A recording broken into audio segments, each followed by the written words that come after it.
नमस्कार, आप देख रहे हैं सत्य हिंदी और मैं हूं आपके साथ कृति सिंह। भारत ने आतंकवाद के खिलाफ ऑपरेशन सिंदूर चलाकर आतंकियों के सबसे बड़े 9 ठिकानों को निशाना बनाया। ऑपरेशन सिंदूर में भारतीय सेना, नौसेना और वायुसेना ने मिलकर पाकिस्तान और पाकिस्तान के कब्जे वाले कश्मीर POK में आतंकवादियों के 9 ठिकानों को निशाना बनाया। मीडिया रिपोर्ट्स के मुताबिक इन 9 ठिकानों से ही आतंकी भारत के खिलाफ साजिश रचते थे। पहलगाम में हुए आतंकी हमले में पाकिस्तान स्थित लश्कर-ए-तैयबा का हाथ था। भारत ने जवाबी कार्रवाई में आतंकी संगठनों लश्कर-ए-तैयबा, जैश-ए-मोहम्मद, हिजबुल मुजाहिदीन और उनके नेटवर्क के बुनियादी ढांचे को खत्म करने का फैसला किया और 7 मई को रात लगभग 2 बजे चलाया गया ऑपरेशन सिंदूर। आइए अब उन 9 ठिकानों पर नजर डालते हैं जिन्हें भारत ने ऑपरेशन सिंदूर में निशाना बनाया। ये वो जगह हैं जो आतंकवाद के लिए लंबे समय से ट्रेनिंग सेंटर, हथियारों का अड्डा और घुसपैठ का रास्ता बनी हुई थी। आतंकियों का पहला ठिकाना पाकिस्तान के दक्षिणी पंजाब का बहावलपुर है। ये आतंकी संगठन जैश-ए-मोहम्मद का मुख्यालय है। इसका नेतृत्व मसूद अजहर करता है। इस संगठन ने 2001 के संसद हमले और 2019 के पुलवामा हमले जैसे कई बड़े आतंकी हमलों की जिम्मेदारी ली है। भारत ने ऑपरेशन सिंदूर में जैश के इस ठिकाने को सबसे बड़ा निशाना बनाया। इस शहर को व्यापक रूप से जैश-ए-मोहम्मद का ऑपरेशन सेंटर माना जाता है। ये 2019 में पुलवामा हमले के बाद से ही भारतीय एजेंसियों के रडार पर था। बहावलपुर में सुभान अल्लाह मस्जिद, जिसे निशाना बनाकर उड़ा दिया गया है, ये वही जगह है जहां पर 14 फरवरी 2019 को पुलवामा में हुए आतंकी हमले की योजना बनाई गई थी। मुरीद के लाहौर के पास का भारत का अगला निशाना, जो लाहौर से 40 किलोमीटर की दूरी पर बसा हुआ है, लश्कर-ए-तैयबा और उसकी शाखा जमात-उद-दावा का केंद्र है। 200 एकड़ में फैले इस आतंकी गढ़ में आतंकियों को ट्रेनिंग सेंटर चलता था और इसी के साथ में यहाँ अलग अलग तरह के हथियारों को बड़ी मात्रा में रखा गया था। भारत ने निशाना बनाकर लश्कर की रीढ़ को तोड़ने की कोशिश की है। ये जगह लश्कर-ए-तैयबा का हेडक्वार्टर है। इस जगह का सीधा संबंध 26/11 मुंबई हमलों से है।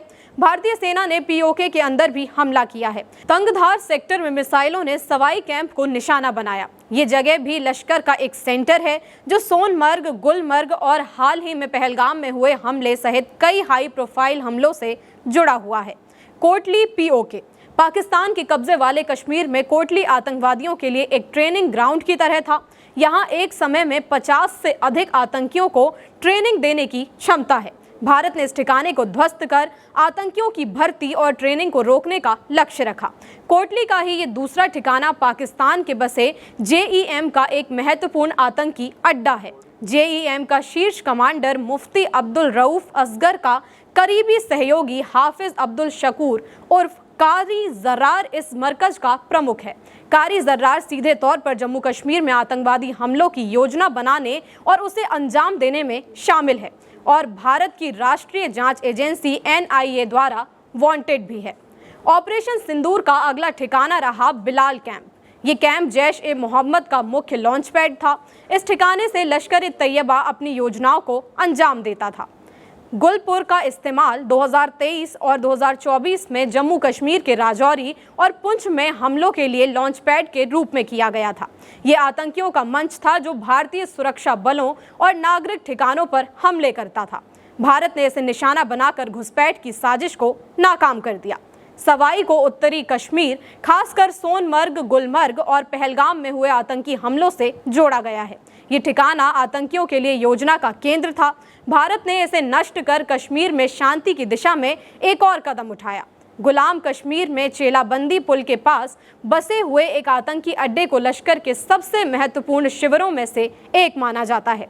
अजमल कसाब सहित 26/11 मुंबई हमले के हमलावरों ने इसी शिविर में आतंकवादी ट्रेनिंग ली थी। इस शिविर का प्रयोग लश्कर कैडरों की भर्ती, पंजीकरण और प्रशिक्षण के लिए किया जाता है और ये 2000 की शुरुआत से चलता आ रहा है।